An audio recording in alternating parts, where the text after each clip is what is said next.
안녕하십니까. 뉴스데스크 강원입니다. 강원도에서도 올해 장마가 시작됐습니다. 내일까지 많은 곳에는 120mm 이상의 비가 예보됐는데요.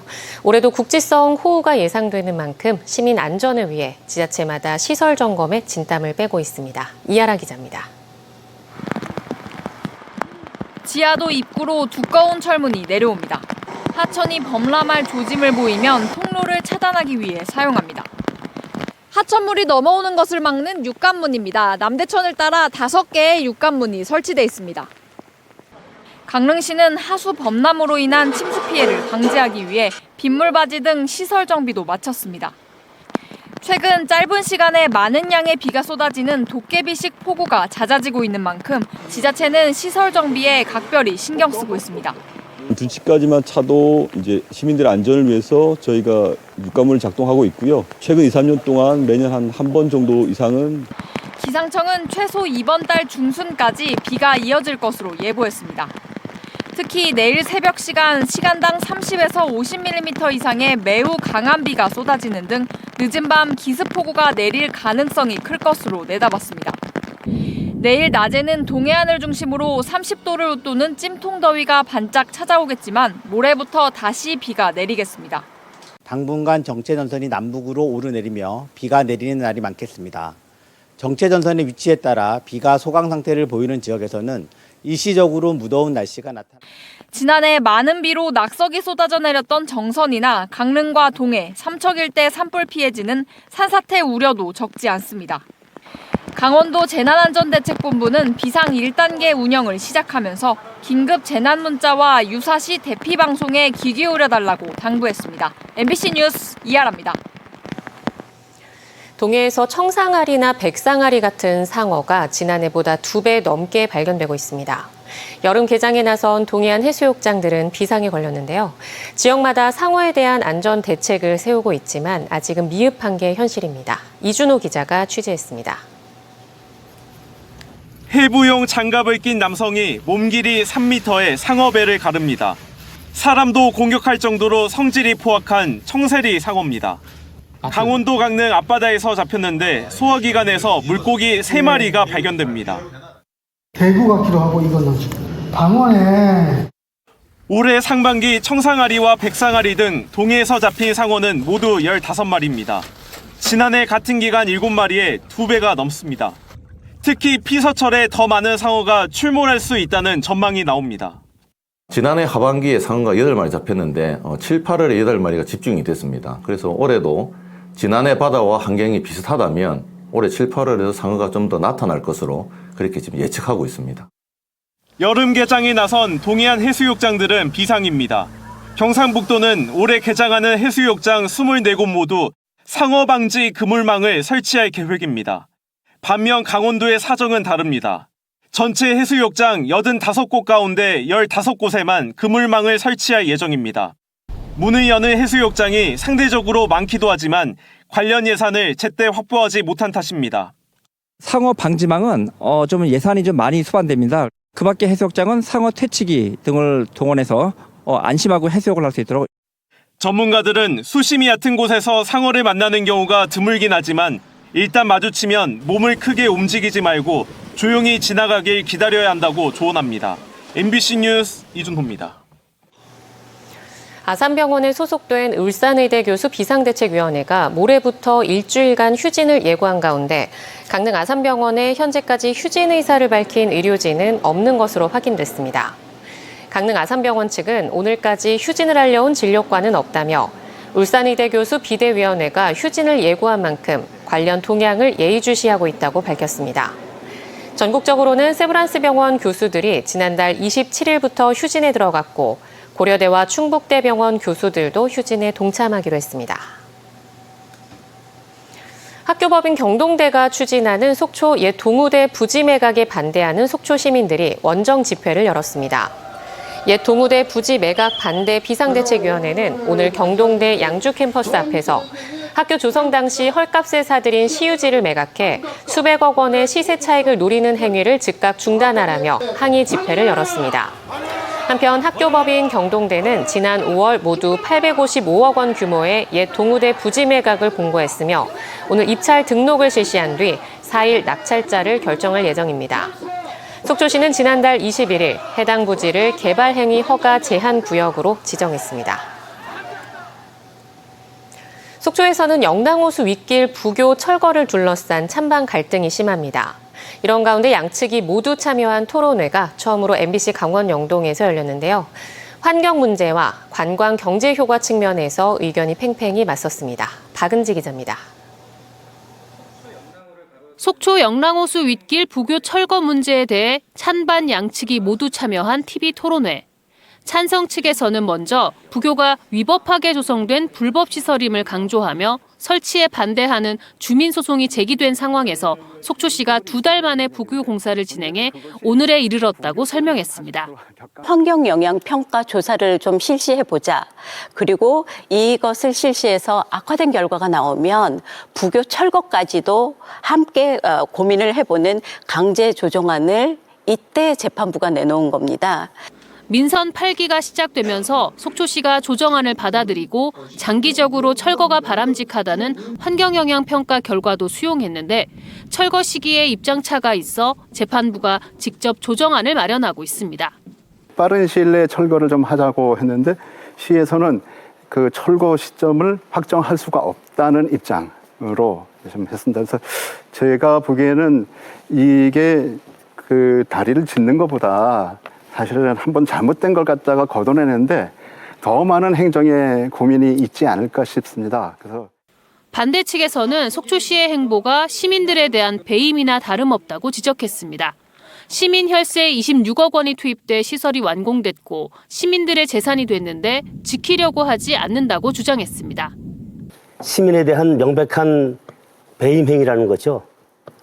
소송에 패소하면 막대한 재정 손실이 초래된다는 걸 뻔히 알면서도 상대방을 위해 져주기 위한 그런 비정상적인 소송 절차를 진행하기 때문에 수많은 관광객과 시민이 이용하는 만큼 환경을 지키면서 시설을 함께 유지하는 방법을 찾아야 한다고도 주장했습니다.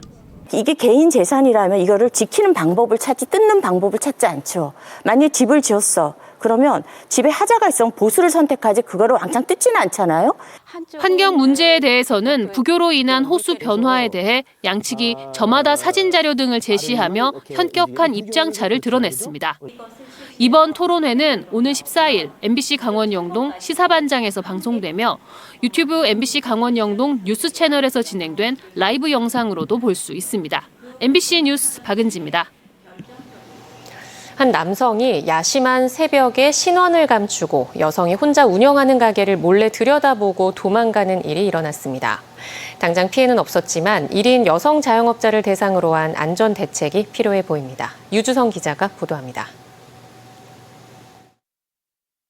지난 29일 야심한 새벽, 한 남성이 여성과 거리를 두고 걷습니다. 여성이 자신이 운영하는 옷가게로 들어가려 하자 남성의 그림자도 멈춥니다. CCTV 화면 안으로 들어온 남성.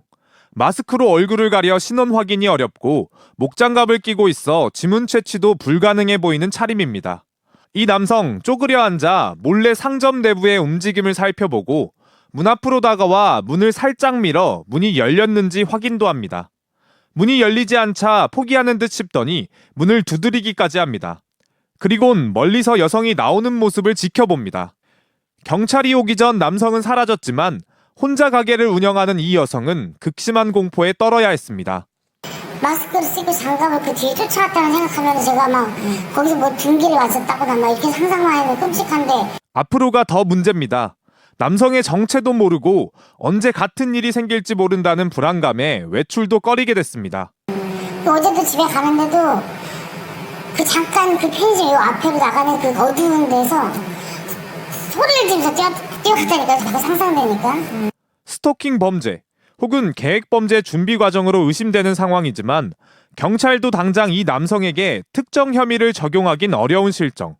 우선 피해자를 위해 할 수 있는 조치를 강구하기로 했습니다. 이 건과 관련하여 신고자 주변 등 순찰을 강화하였고 스마트워치 등 안전조치도 적극 검토하겠습니다. 동일한 행위가 지속 반복될 경우에는 스토킹 처벌법에 의해 처벌을 하겠습니다. 1인 여성 자영업자를 대상으로 한 범죄는 끊이지 않는 추세입니다. 지난해 12월엔 경기도에서 야간에 혼자 다방을 운영하던 여사장 2명이 잇따라 연쇄살인의 피해자가 됐습니다.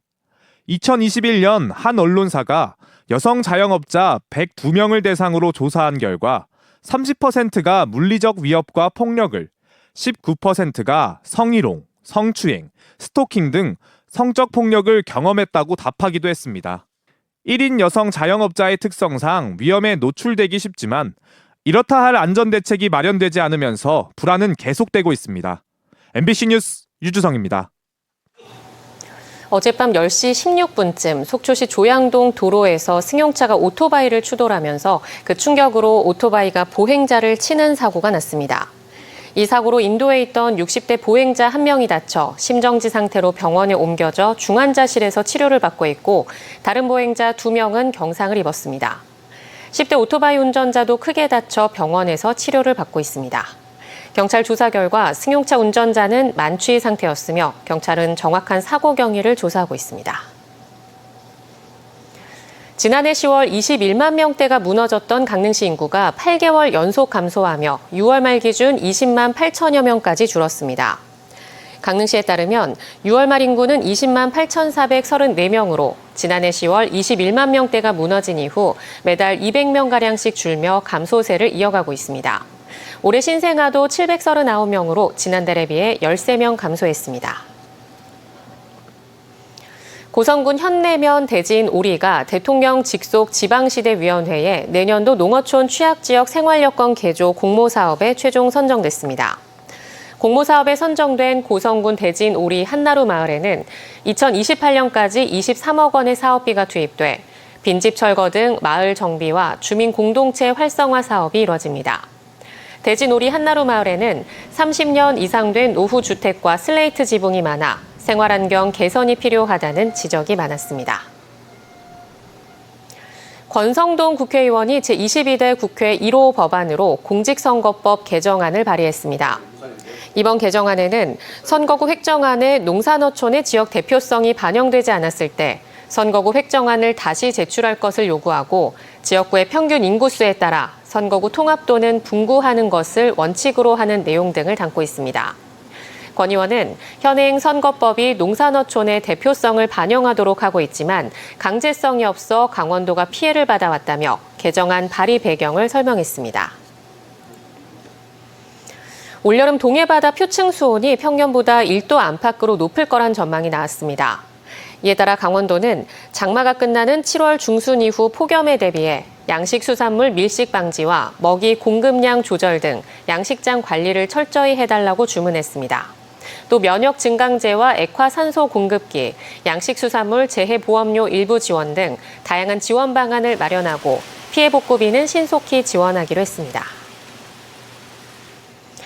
내일부터 소나무 제선충병 예방 약제를 약효 지속 기간에 주사한 경우 예외적으로 소나무류 이동이 가능해집니다. 농림축산식품부는 소나무 제선충병으로부터 산림을 보호하기 위해 예방약제를 약효 지속기간 이내에 주사한 경우 반출 금지 구역에서도 소나무류를 이동할 수 있도록 하는 특별법을 시행한다고 밝혔습니다. 또 제선충병 예방약제의 약효 지속기간을 2년 이상 6년 이하 범위에서 약제별로 정해 고시하는 등 시행령도 정비해 공포했습니다.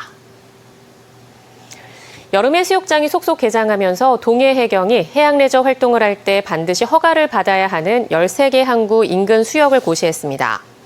해양레저 활동 허가 필요 수역은 강릉항, 삼척 궁촌항, 장호항 임원항, 동해 대진항, 울릉도 사동항과 강릉 사천진항 일부 해역 등 13곳입니다.